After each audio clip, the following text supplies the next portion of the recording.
Hello everyone. Today I will discuss Bohr's equation for the energy of electron in hydrogen or hydrogen-like atom in organic lecture 2.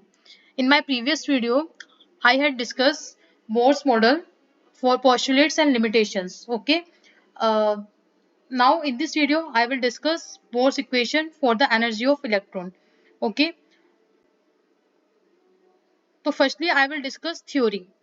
In this uh, in this theory, 2 points are there. First point, working on the Bohr postulates, Bohr was able to calculate the energy of electron moving in different orbits around the nucleus in a hydrogen or a hydrogen-like atom, helium plus and lithium plus 2, Z is equals to 2 and 3 respectively.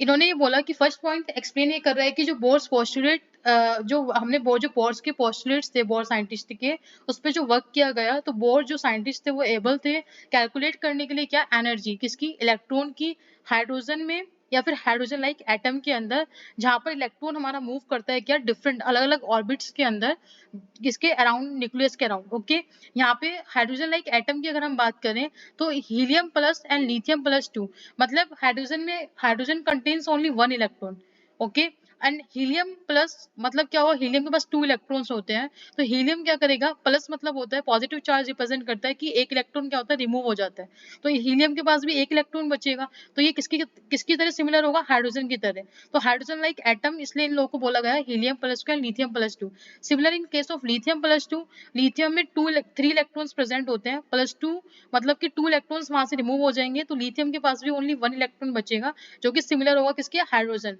तो इन ऐसे elements की हम क्या कर सकते हैं calculate कर सकते हैं एनर्जी इलेक्ट्रॉन की जो कि मूव करते हैं डिफरेंट ऑर्बिट्स के अंदर और यहाँ पे जेड जो होता है ये रिप्रेजेंट करता है एटॉमिक नंबर को तो हीलियम का एटॉमिक नंबर क्या है 2 एंड लिथियम प्लस 2 का एटॉमिक नंबर क्या है मतलब लिथियम का 3 okay next point he assume had been suggested by Rutherford that the electrons remains in its orbit because the electrostatic force of attraction exerted by the nucleus is exactly balanced by the centrifugal force arising from its circular motion. Second point ये explain करता है कि जो bourse scientist थे उन्होंने ये assume किया था जो कि रदरफोर्ड साइंटिस्ट के द्वारा सजेस्ट किया गया था कि इलेक्ट्रॉन्स जो होता है वो अपने ऑर्बिट के अंदर ही रहता है ठीक है बिकॉज क्योंकि वहां पे जो एक इलेक्ट्रोस्टैटिक फोर्स ऑफ अट्रैक्शन है जो कि न्यूक्लियस से एक्सर्टेड होता है मतलब कि जो इलेक्ट्रॉन और न्यूक्लियस के बीच में जो एक फोर्स होती है electrostatic force of attraction nucleus क्या करता है इलेक्ट्रॉन को अपनी तरफ क्या करता है पुल करता है खींचता है ठीक है एग्जैक्टली बैलेंस करता है किसी centrifugal force arising from its circular motion centrifugal force वो फोर्स होती है कि जब इलेक्ट्रॉन मूव करता है सर्कुलर मोशन इलेक्ट्रॉन क्या करता है ऑर्बिट के अंदर मूव कर रहा है तो क्या करता है सर्कुलर मोशन में मूव कर रहा है तो जब वो सर्कुलर मोशन में मूव करेगा तो वहां पे क्या होता है कि सेंट्रीफ्यूगल फोर्स हमारी क्या होती है एराइज होती है कि यहाँ पे हमारे पास एक सर्किल में एक इलेक्ट्रॉन है जो कि हमारा क्या कंटिन्यू ऐसे ऐसे करके क्या कर रहा है मूव कर रहा है मतलब इस सर्किल में क्या कंटिन्यू क्या कर रहा है वो मूव कर रहा है ठीक है तो यहाँ पे जो होती है सेंट्रीफ्यूगल फोर्स क्या होती है हमारी अराइज होती है जो कि क्या होती है mv²r ओके तो यहाँ पे इलेक्ट्रॉन ऑर्बिट के अंदर क्यों रहता है क्योंकि वहां पे दो फोर्स हमारी क्या कर रही है एक दूसरे को बैलेंस कर रही है एक तो इलेक्ट्रोस्टैटिक फोर्स ऑफ अट्रैक्शन जो कि न्यूक्लियस के थ्रू लग रही है और एक होती है सेंट्रीफ्यूगल फोर्स जो कि इलेक्ट्रॉन के मोशन के थ्रू जो कि इलेक्ट्रॉन सर्कुलर मोशन में ऑर्बिट में क्या कर रहा है मूव कर रहा है ठीक है इलेक्ट्रोस्टैटिक फोर्स ऑफ अट्रैक्शन को हम सेंट्रीपिटल फोर्स से भी हम रिप्रेजेंट कर सकते हैं या हम बोल सकते हैं ओके तो ये तो हमारी थ्योरी के 2 पॉइंट्स थे तो अब नेक्स्ट हमारा आता है डेरिवेशन ओके तो डेरिवेशन स्टार्ट करने से पहले मतलब डेरिवेशन मैथमेटिकली एक्सप्रेस करने से पहले हमें कुछ पॉइंट्स क्या नाम है रीड आउट करने होते हैं मतलब समझने होते हैं क्योंकि according to BSc and MSc chemistry syllabus की अगर मैं बात करूँ तो वहाँ पे हमें पता है कि पेपर में जो मार्किंग होती है पेपर पहली बात तो पेपर पैटर्न जो होता है वो बेस्ड होता है सब्जेक्टिव पेपर पे ठीक है ना तो सब्जेक्टिव में क्या होता है कि मार्किंग वहाँ पे 3, 5, 10 या 6 मार्क्स के ऐसे इस टाइप के मार्किंग होती है तो वहाँ पे हमें कंटेंट चाहिए होता है कि हमें लिखने के लिए मतलब ठीक है ना तो ये पेपर पैटर्न में मतलब पेपर में जैसे आपको लिखना है उस तरीके की मैंने पीपीटी उसी तरीके से डिजाइन किया है तो आपको इस तरीके से ही पीपीटी मतलब अपने पेपर में अगर टॉपिक अगर ये आता है कि आपको ड्राइव करना है calculate the energy of electron in hydrogen और हाइड्रोजन लाइक एटम में तो आप इस तरीके से ही करेंगे आप डायरेक्ट डेरिवेशन को मैथमेटिकली ऐसे नहीं दिखाएंगे आपको सबसे पहले उसमें थ्योरी एक्सप्लेन करनी पड़ेगी जो मैंने 2 पॉइंट थ्योरी के दिए हैं अगर वो आपको डिपेंड करता है कि आपको मतलब कि क्वेश्चन कितने नंबर पे कितने नंबर का आया हुआ है 6 का है 10 का है 5 का है 4 का है ठीक है ना तो यहाँ से डेरिवेशन होता है तो अब यहाँ से डेरिवेशन स्टार्ट होता है तो सबसे पहले है कि फर्स्ट पॉइंट कि hydrogen atom having one proton in the nucleus and one electron outside the nucleus is represented in figure. आप देख सकते हो कि न्यूक्लियस में एक प्रोटॉन जो होता है वो अंदर प्रेजेंट होता है इनर साइड न्यूक्लियस के अंदर, और वन इलेक्ट्रॉन जो होता है आउटसाइड द न्यूक्लियस प्रेजेंट होता है। तो ये रिप्रेजेंट करता है फिगर को, ठीक है ना, हाइड्रोजन एटम के अंदर। Second point, let the charge on the nucleus be plus Z e. Charge जो होता है न्यूक्लियस पे वो क्या होता है, प्लस जेडी होता है। फॉर हाइड्रोजन एटम के लिए जेड की वैल्यू क्या होती है, atomic number 1। The electron with charge minus C revolves around the nucleus in an orbit of radius R. कि जो इलेक्ट्रॉन होता है उस पर चार्ज क्या होता है, माइनस का होता है, माइनस सी, जो कि क्या करता है, रिवॉल्व करता है अराउंड द न्यूक्लियस, किस रेडियस के साथ, with radius small R. Let v be the tangential velocity and m be the mass of the electron। v क्या है, टेंजेंशियल वेलोसिटी है जिससे इलेक्ट्रॉन हमारा मूव कर रहा है, सर्कुलर मोशन कर रहा है उस स्पीड से, एंड m क्या है, मास है किसका, इलेक्ट्रॉन का। थर्ड पॉइंट आता है, according to the law of classical mechanics the centripetal force similar to electrostatic force of attraction में बोल सकते हैं, acting on the electron in a hydrogen like system given by Z E square upon R square tends to pull the electron towards the nucleus. मैंने आपको भी इससे first slide में ये डिस्कस किया था कि सेंट्रीपिटल फोर्स मतलब जो इलेक्ट्रोस्टैटिक फोर्स ऑफ अट्रैक्शन होता है वो इलेक्ट्रॉन पर लगता है, कि वो इलेक्ट्रॉन को क्या करता है, अपनी तरफ क्या करता है, अट्रैक्ट करता है, कि to pull the electron towards the nucleus की तरफ। इलेक्ट्रॉन अपने क्या आते हैं, न्यूक्लियस की तरफ आते हैं, तो वहां पे कौन सी फोर्स एक्सर्ट होती है, Z e square upon R square. Centrifugal force acting on the electron given by mv square upon R tends to take it away from its orbit. Centrifugal force भी इलेक्ट्रॉन पर ही लगती है, जो कि mv स्क्वायर अपॉन आर होती है, जो कि ऑर्बिट को क्या करती है, ऑर्बिट से क्या होती है, दूर होती है, मतलब कि ऑर्बिट जो होता है उससे बहुत दूर होता है, ठीक है ना। तो एक इलेक्ट्रॉन को पास लाने के लिए होती है जो कि सेंट्रीपिटल फोर्स होती है, और एक इलेक्ट्रॉन को दूर न्यूक्लियस से वो होती है सेंट्रीफ्यूगल फोर्स। ओके, ये हमारे डेरिवेशन के कुछ थ्योरी के 3 पॉइंट्स थे कि जो आपको वहाँ पे लिख के आने, अगर 6 नंबर में क्वेश्चन आता है या 10 में, ठीक है, 6 नंबर में आता है। अगर 4 मार्क्स में आता है तो आप डायरेक्ट डेरिवेशन से भी स्टार्ट कर सकते हो, बट पेपर में लिखने का स्टाइल टीचर को थोड़ा प्रोफेसर्स को इम्प्रेस कर देता है, तो इस वजह से आप इस तरीके से भी लिख सकते हो, योर चॉइस। ओके, अब मेन डेरिवेशन जो मैथमेटिकली होता है वो यहाँ से स्टार्ट होता है। तो फर्स्ट होता है कि when the two forces balance, जब टू फोर्सेस बैलेंस होती है, टू फोर्सेस बैलेंस होना भी जरूरी है, जब भी इलेक्ट्रॉन हमारा क्या करेगा, ऑर्बिट के अंदर रहेगा, ठीक है ना। तो when the two forces balance centripetal force equal to centrifugal force. Okay, centripetal force मैंने आपको बताया था क्या होता है, Z e square upon R square. Centrifugal force क्या होता है, M V square upon R square, M V square upon R. Okay, तो ये फर्स्ट इक्वेशन होगी। अब आप यहाँ से वी स्क्वायर की वैल्यू निकाल सकते हो, एक आर से एक आर कैंसिल आउट हो जाएगा, तो Z square upon M R बचेगा। This is the second equation. According to Bohr's postulate, angular momentum mvr is an integral multiple of h upon 2 pi. That is mvr equal to nh upon 2 pi. इन्होंने बोला कि bourse के जो postulate थे उसमें से postulate ये भी था कि जो एंगुलर मोमेंटम होता है वो एक इंटीग्रल मल्टीपल होता है किसका, h अपॉन 2 पाई का। तो हम यहाँ पे यही रिप्रेजेंट कर रहे हैं, mvr is equals to nh upon 2 पाई। यहाँ से आप v निकाल सकते हो, velocity nh upon 2 pi mr। This is the third equation. अब आप जो थर्ड इक्वेशन है इसका स्क्वायर करोगे तो v square equals to n square h square 2 का square 4 pi square m square r square. This is fourth equation. Putting the value of v square from equation 2 in equation 4। अब आप equation 2 से v square की value क्या करोगे, equation 4 में put कर दो। ये आपकी इक्वेशन 4 है, यहाँ पे v स्क्वायर की वैल्यू रख दो, Z square upon M R is equals to N square H square upon 4 pi square M square R square.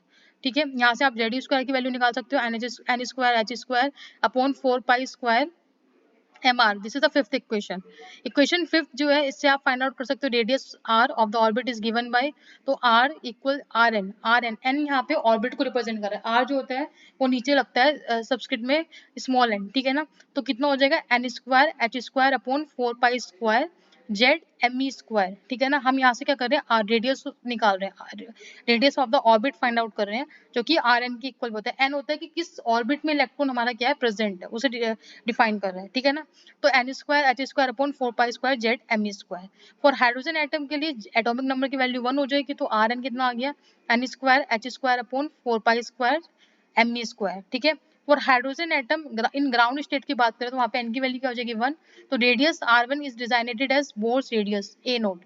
तो जो रेडियस होगी वो हमारी r1 होगी, उससे हम डिजाइनेट कर सकते हैं एज बोर रेडियस, जो कि हमारा ए नोट हो सकती है, मतलब ए नोट से हम इसे डिजाइन करते हैं। तो r1 किसके इक्वल होगी, ए नोट की, जो कि हो जाएगी H square upon 4 pi square M square, क्योंकि यहाँ पे एन की वैल्यू क्या हो जाएगी हमारी 1, क्योंकि हम ग्राउंड स्टेट की बात कर रहे हैं। तो ये तो हमने रेडियस निकाली किसकी, ऑर्बिट की, इलेक्ट्रॉन के लिए हाइड्रोजन लाइक सिस्टम में, ठीक है। अब नेक्स्ट हम निकालेंगे एनर्जी। टोटल एनर्जी जो होती है इलेक्ट्रॉन की revolving in its nth orbit is equal to the sum of kinetic energy and the potential energy. कि टोटल एनर्जी जो होती है इलेक्ट्रॉन की जो रिवॉल्व करते हैं nth ऑर्बिट के अंदर, वो इक्वल होती है सम काइनेटिक एनर्जी का एंड पोटेंशियल एनर्जी का। टोटल एनर्जी किसकी इक्वल होती है? Kinetic energy plus potential energy. Kinetic energy क्या होती है? Half mv square. Potential energy क्या होती है? Minus JD square upon R N. मैं एक बार और बता दूं स्टूडेंट्स, ये एन जो है आर के नीचे लग रहा है सुपर स्क्रिप्ट में, मतलब ये एन मल्टीप्लाई में नहीं है, कभी आप कंफ्यूज हो जाओ। This is the sixth equation. From equation second, equation second जो है हमारी, इससे आप फाइंड, इससे एमवी स्क्वायर की वैल्यू आप लिख सकते हो, मतलब राइट कर सकते हो। तो हमारी क्या आ जाएगी? Z e square upon R N. ये फॉर्मूला है ना इक्वेशन 2, इससे आप एमवी स्क्वायर की वैल्यू लिख लो। एम और आर को इधर ले जाओ, तो यहाँ पे क्या आ जाएगा? एमवी स्क्वायर की एम को इधर ले जाओ, तो एमवी स्क्वायर किसके इक्वल आ गया? ZE square upon R. तो ZE square upon R. N orbit को ही डिफाइन कर रहा है, ऐसा नहीं कि यहाँ पे मैम आपने नहीं लगाया और यहाँ पे लगाया, तो कैसे? तो आप एन लगा सकते हो क्योंकि यहाँ पे हम ऑर्बिट की बात कर रहे हैं।